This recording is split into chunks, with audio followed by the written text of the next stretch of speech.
ఇంట్లో ప్రతి ఇయర్ అయ్యప్ప పూజ చేస్తారంట. భీమవరంలో ఉండేటప్పుడు అత్తమ్మ వాళ్ళు చేసుకునేవారు. లాస్ట్ ఇయర్ మా మ్యారేజ్ అయిన ఫస్ట్ ఇయర్ మేమిద్దరం వైజాగ్‌లో పెట్టాము.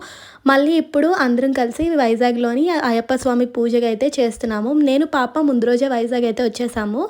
ఇంకా వంటలన్నీ అత్తమ్మే చేసుకున్నారు. నేనైతే ఏం చేయలేదు. ఎందుకంటే నేను అంత పెద్ద వంట చేసే మనిషిని గాదు. నాకన్ని వంటలు గూడా రావు. So, I help.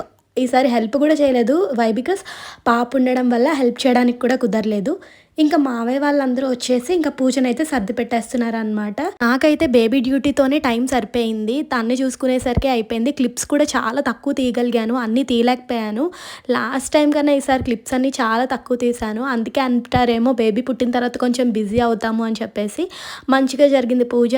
పూజ కూడా చాలా ఎక్కువసేపు చేశారు. ఆ తర్వాత ఇంకా పాటలు అయ్యి పాడారు.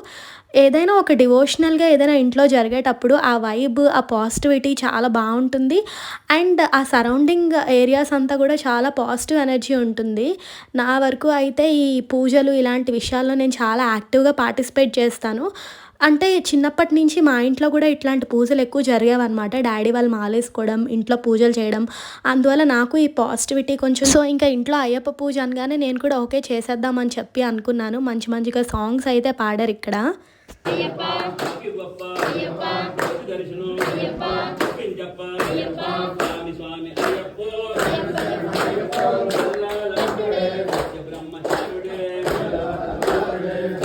ప్రసారుడే బావతుడే రాజాది రాజుడే కుమారుడే సురన్న దమ్ములట రాది వీరులట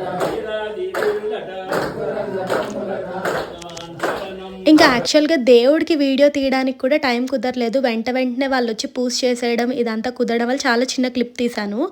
అదంతా అయిన తర్వాత అందరికీ ఆకు మీద ఏవైతే వంటలు చేశారో అవన్నీ పెట్టేసిన తర్వాత వాళ్ళు పూజ అయితే చేసుకుంటారు కదా!